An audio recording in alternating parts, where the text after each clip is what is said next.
Hello and welcome students, कैसे हो सारे के सारे। उम्मीद करता हूं सब लोग एकदम तगड़े होंगे।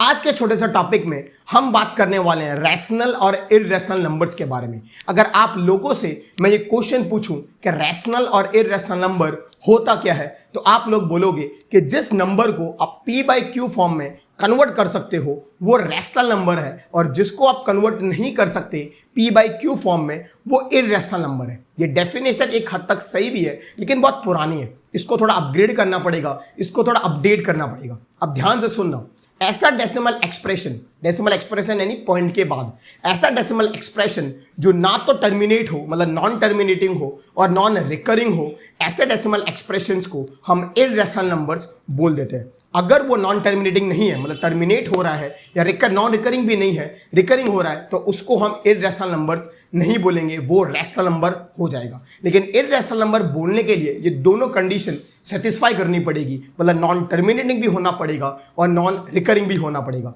अगर कोई एक कंडीशन सेटिस्फाई कर रही है फिर भी वो रैशनल नंबर बन जाएगा, इररेशनल नंबर नहीं बनेगा। अब एक प्रॉब्लम ये आ रहा होगा कि टर्मिनेटिंग और नॉन टर्मिनेटिंग का मतलब क्या होता है और रिकरिंग और नॉन रिकरिंग का मतलब क्या होता है। बात करते हैं टर्मिनेटिंग और नॉन टर्मिनेटिंग के बारे में। टर्मिनेटर, आपने एक हॉलीवुड मूवी देखी कि टर्मिनेटर। टर्मिनेटिंग का मतलब होता है खत्म हो जाना, यू हैव बीन टर्मिनेटेड, मतलब खत्म हो जाना, एंड हो जाना, ऐसे को हम बोलते हैं टर्मिनेटिंग। जैसे 3.5, 6.5, 6.25, अब ये नंबर्स टर्मिनेट हो रहे हैं, डेसिमल के बाद कोई नंबर के बाद ये टर्मिनेट हो जाता है, इनको बोलते हैं टर्मिनेटिंग डेसिमल एक्सप्रेशन। लेकिन ऐसे नंबर जो टर्मिनेट ना हो, नॉन टर्मिनेटिंग, जैसे 0.66666 अनंत काल तक चलते ही जा रहे हैं, टर्मिनेट नहीं हो रहे, इसको हम बोलते हैं नॉन टर्मिनेटिंग एक्सप्रेशंस।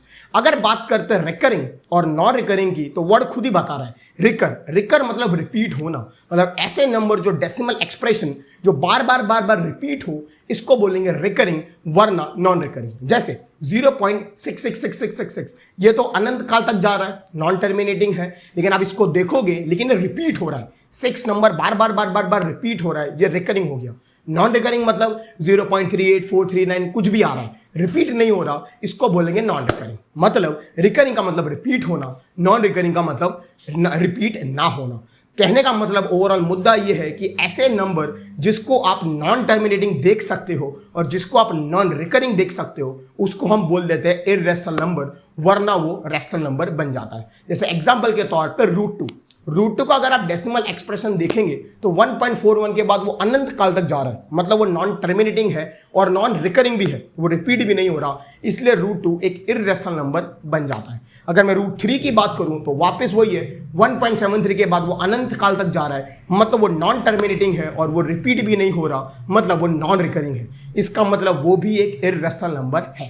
अब बात करते हैं पाई की। अब आप लोग बोलेंगे सर पाई को तो 22/7 लिख सकते हैं, तो वो रैशनल नंबर बनना चाहिए, लेकिन उसका जब आप डेसिमल एक्सप्रेशन करोगे तो वो वापस नॉन टर्मिनेटिंग और नॉन रिकरिंग हो जाएगा, जिसकी वजह से पाई एक इररेशनल नंबर है। ओवरऑल मुद्दा ये है कि अगर आपको कोई चीज़ पूछी जाती है कि ये रैशनल है कि इररेशनल है, आपको सिर्फ ये देखना है कि अगर डेसिमल एक्सप्रेशन नॉन टर्मिनेटिंग है और नॉन रिकरिंग है तो वो आपका इररेशनल बन जाएगा, और दोनों में से एक भी कंडीशन सेटिस्फाई नहीं हुई तो वो इररेशनल नंबर नहीं बनेगा, वो रैशनल नंबर बन जाएगा। उम्मीद करता हूं आप लोगों को ये डिफरेंस समझ आ गया होगा रैशनल और इररेशनल के बारे में। मिलता फिर मैं आपको नेक्स्ट एक इंटरेस्टिंग छोटे से टॉपिक के साथ, तब तक के लिए stay home, stay safe and take care.